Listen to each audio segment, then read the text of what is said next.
You've stepped into History Bound, where we saddle up and ride straight into the past. No shortcuts, no whitewash, just the trail as it truly ran from the folks who walked it.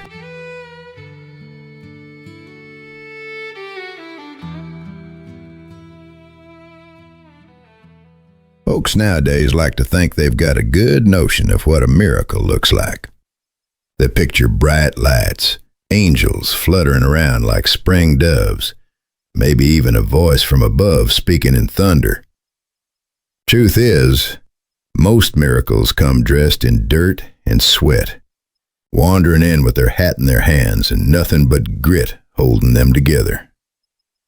I've known a few such things in my time, quiet wonders that slipped in so natural you almost missed them. But I can tell you plain, straight across the table and without batting an eye, I've never heard a miracle to match the one lived by young James F. Culbertson. If you had been standing in that July heat in the year of our Lord 1863, if you'd smelled the powder in the air, thick enough to burn your lungs, if you'd heard the cry of men locked in the worst kind of business this world ever invented, well, you'd know right off why his story is worth keeping close. But I'm getting ahead of myself. Let's take this ride in the order it came. The morning of July 2nd. Gettysburg wasn't the kind of battle that snuck up on anyone. No, sir. It stomped in loud as war ever stomped, with whole divisions grinding against each other like millstones. Young James was standing in line with Company K, 1st Pennsylvania Reserves, his boots planted in that hallowed patch of soil they call the Wheatfield. He wasn't a big man, nor some wild-eyed scrapper looking for glory. Just a good Pennsylvania boy raised on chores and modest hopes, carrying himself with a kind of plain decency you don't see much anymore.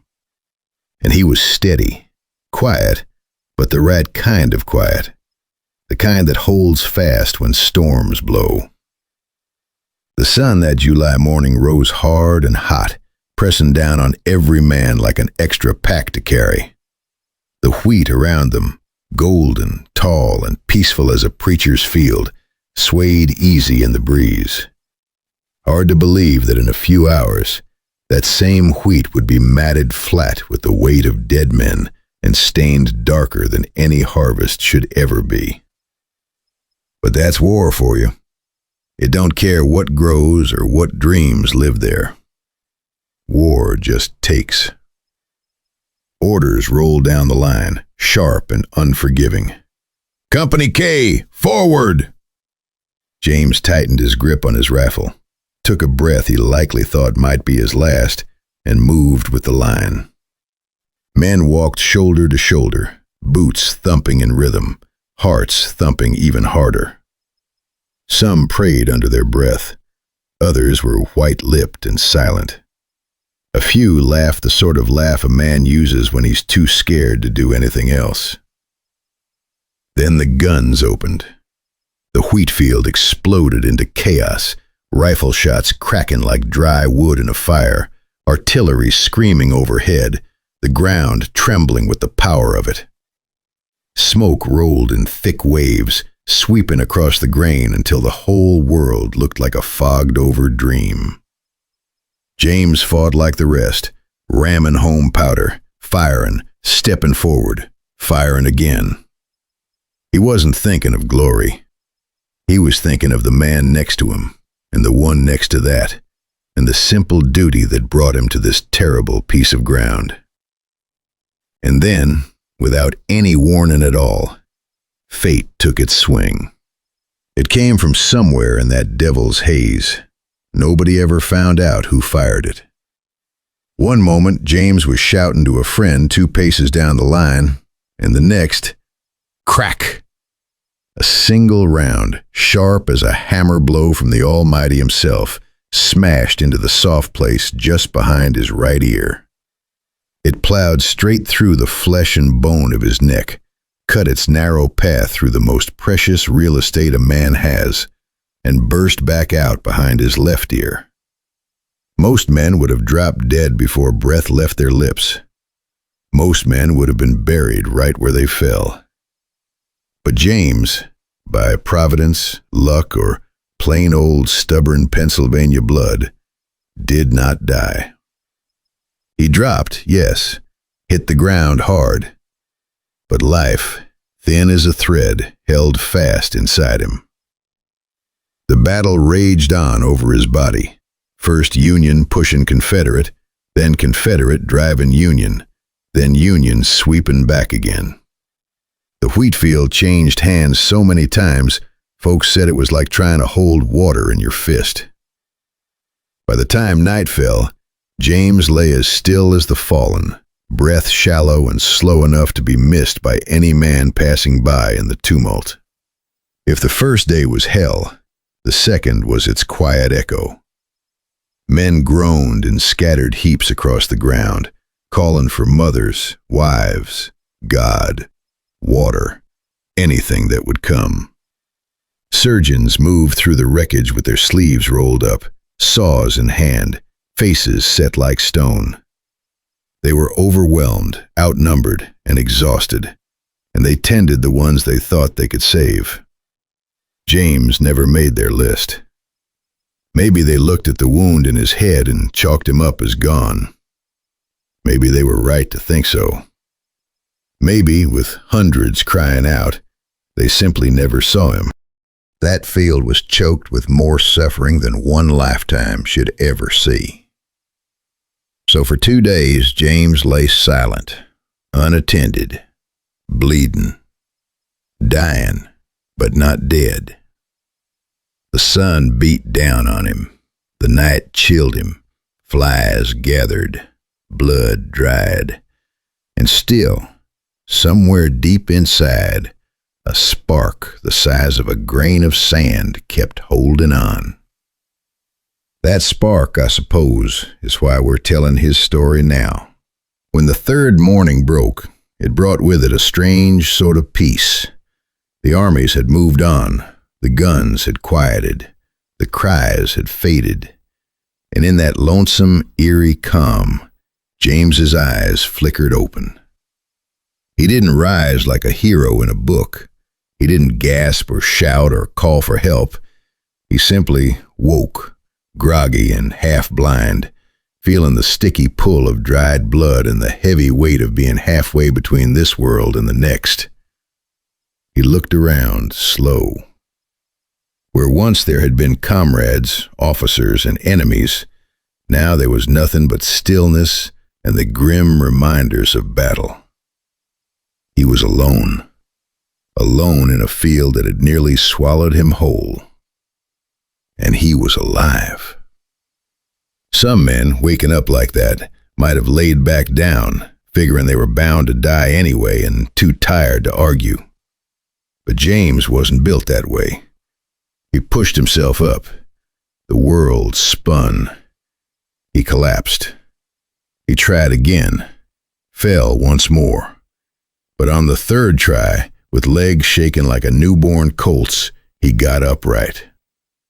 And once he was standing, he did the only thing a man with any sense and any will left in him could do.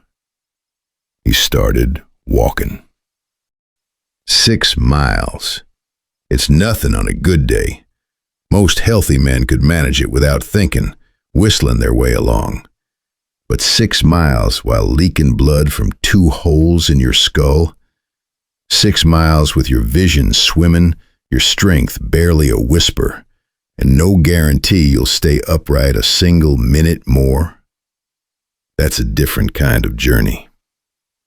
James pointed himself toward home, Middle Creek near Emmitsburg, and set 1 foot in front of the other.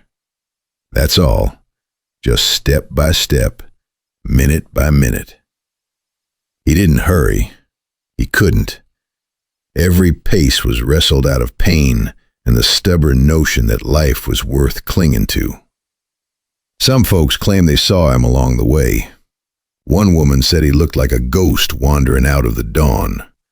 A farmer swore he thought James was a wounded Confederate and nearly raised a rifle till the poor boy spoke in a hoarse whisper that told every truth a man needed to know. Others said he didn't speak at all, just walked with hollow eyes and a face pale as frost, like a man chasing the faint memory of home. However it happened, he made it. By the time he staggered through the door, his people didn't know whether to run to him or cross themselves.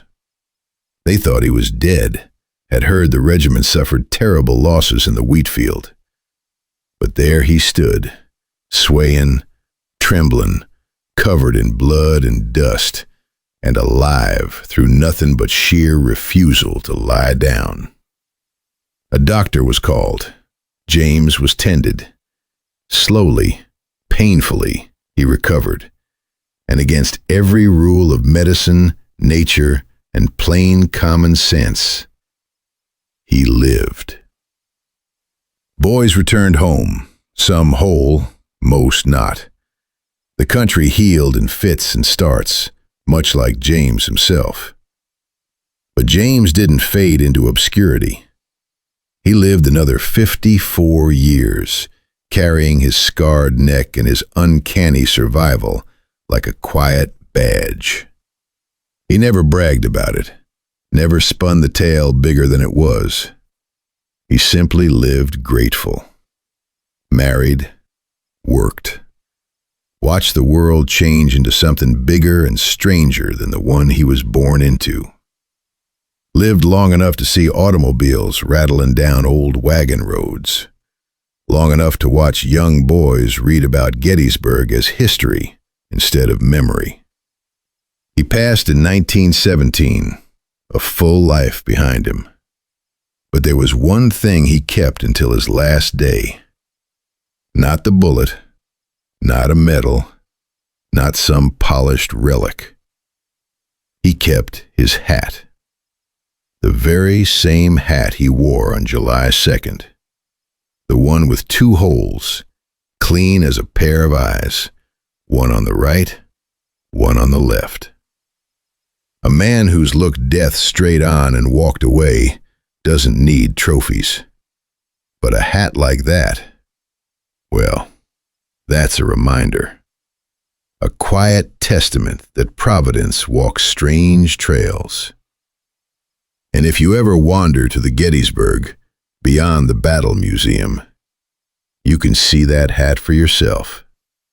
It sits there, humble as the man who wore it.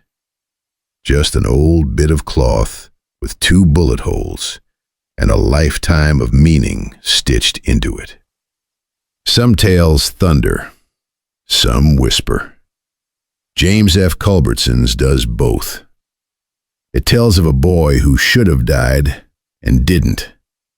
Of a bullet that did its best and failed. Of a field meant to bury him that instead watched him rise. And of a long walk home, 6 miles on raw will alone. There are bigger stories in the books, maybe, but I doubt there's a truer one.